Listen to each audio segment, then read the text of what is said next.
Hey, what's up guys, it's Marv and welcome back to another Asphalt Legends video. Today I am finally reviewing my Koenigsegg CC850 that I got around 3 months ago in the special event. But today we're taking a look at this car and comparing it to some of the other S-Class rivals like the Koenigsegg Jesko, Tuatara, and the Zenvo Aurora Tour. Before we get into the details about this video, I do want to point you guys into the description down below where you can find some social media links, including my Instagram if you want to see some cool photography, as well as my Discord server where you can join and hang out with members of the community and myself. Alright, so for a little bit of context as to how and why I got this car, it was featured in a special event about 3 months ago, and it only took me around 30,000 tokens to fully max out this car in terms of stars.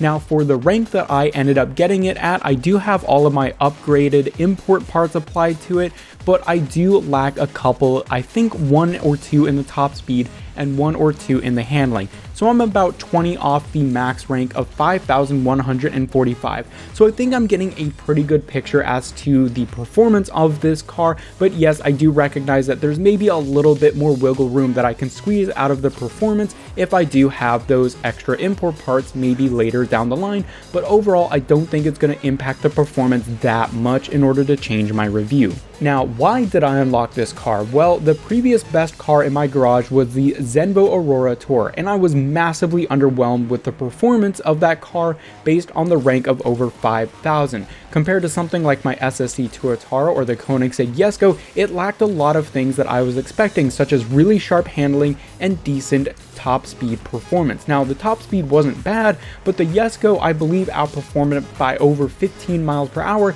and that was the same for the Tuatara. So it was a little underwhelming and definitely overranked, and I know the community agreed about that. Now going into the CC850, I knew it wasn't going to give me performance on par with something like the Devil 16 or the Racer Tartarus or something like that, but I thought it would actually live up to the rank of now being the best car in my garage at just above 5,100 rank compared to 4,800 that I have on the Zenvo. Both of those cars can go over 5,000, but with all of the import parts and everything now that I have, the CC850 is definitely the higher ranked car and the best car that I have in the game in terms of rank. Now in my opinion, it's definitely better to drive than the Zenvo Aurora, that's for sure. So if you're just deciding between those two cars, you can click off this video because I definitely recommend the CC850. However, I thought this would be an even better time to take a look at the CC850 because just around the corner we have another event for the Koenigsegg Jesko. So some of the older players, you probably already have that car. Maybe this will be a good opportunity to fully max it out. But if you are a newer player joining Asphalt Legends, the Koenigsegg Jesko is a legendary car because it was the first car to be added that went well over 300 miles per hour. Now I got it back in the day in the second, or actually I believe the first Drive Syndicate, and I got it for free, and I believe it was the first car with a key, which is really sad to see. But anyway, I got the car, it was absolutely awesome, and it was the best car in my garage for a couple of years. However, as Gameloft has started to add more and more cars above that rank, we've started to notice that the Jesko has always remained on top. Now I wanted to ask the question, is that still the case compared to the CC850? And overall it definitely is. It has sharper handling, a better top speed, but it doesn't quite live up to the acceleration, but it is quite good at reaching just above 80 compared to what I have currently on the CC850, which is 82.3. So I've already talked about numbers, so let's break it down. The top speed of this car right now is 296 without Nitro and just above 305 with Nitro. So pretty good, but not the best. But it does get outperformed by some of my other lower ranked cars such as the Jesko and the Tuatara. So in terms of that part of it, it's not really that good, but at the end of the day, I don't think it's going to make that big of a difference. You're still going to get outmatched by something like a Devil 16. Now in terms of acceleration, that's where other cars sort of fell flat. Now my Koenigsegg Jesko is at 77.8 because I haven't fully upgraded it, but this car is at 82.3 like I mentioned earlier, and so it definitely holds its own.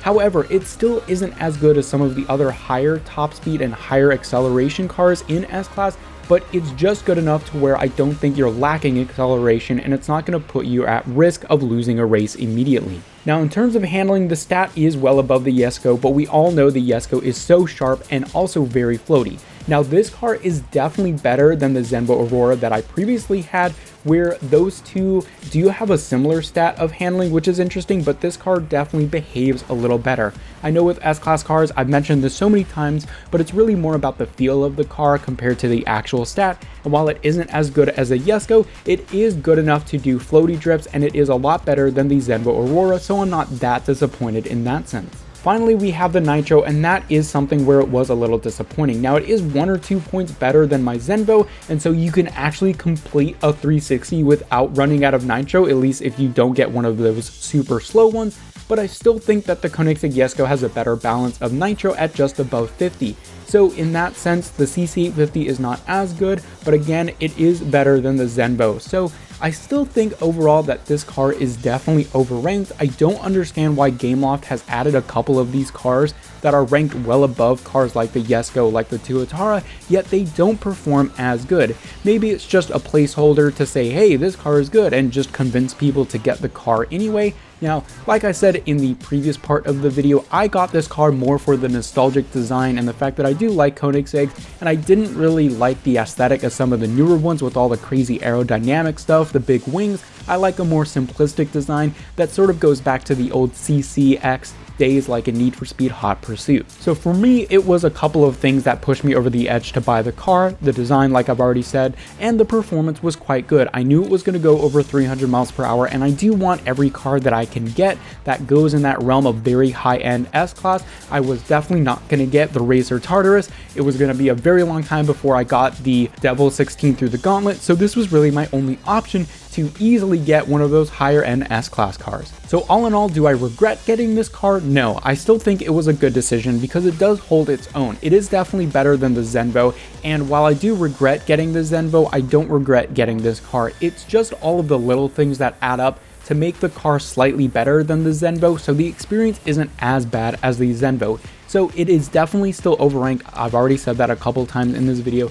So if you are looking at that Koenigsegg Jesko event coming up soon, I would definitely invest in that car over waiting to get the CC850. Now, one thing I will say is the CC850 is the last car to be included in the S-Class Elite, but I'm pretty sure after this update and probably the next update, it's going to get pushed out eventually. So if you were thinking that the CC850 might actually be a good idea to get into that S-Class Elite and maybe recoup some of your tokens, I don't think that's a good way to go because inevitably this car is going to get pushed out. I believe it is the lowest ranked car currently in the S-Class Elite. So performance wise, it's mid. It doesn't quite live up to the rank. In terms of how it pans out in the event system, it's also kind of mid. It's going to get pushed out of that S-Class Elite. So overall, I think you're better off dumping your tokens into something else. Maybe you should wait for one of the Burst of Speeds that's probably coming around later this year. I know we get around 2 of those per year, so maybe you can see what car is included in that. But also, I would just say invest in the Koenigsegg Jesko when it comes around in a couple of days.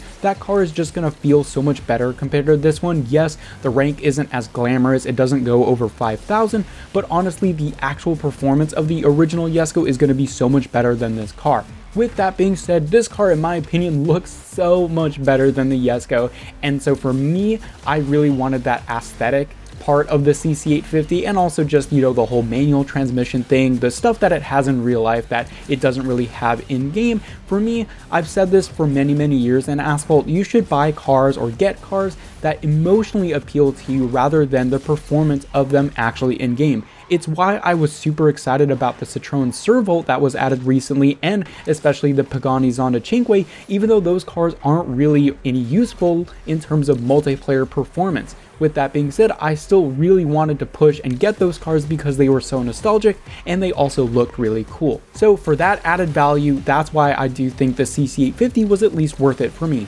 Not only for the aesthetic and real life purposes, but also because it actually did do better than the Zenvo in terms of living up to its rank. Yes, it's overranked, but it's not as disastrous as the Zenvo Aurora. So now when I finally reach Legend League in multiplayer or play multiplayer 2 and want to have some fun, I'm going to use this car instead of the Zenvo. With that being said, this car is now the best ranked car in the game that I currently have, and I'm quite happy to say that it actually is good enough to, well, deserve that rank. But yes, you should invest in other cars if you're looking at just performance.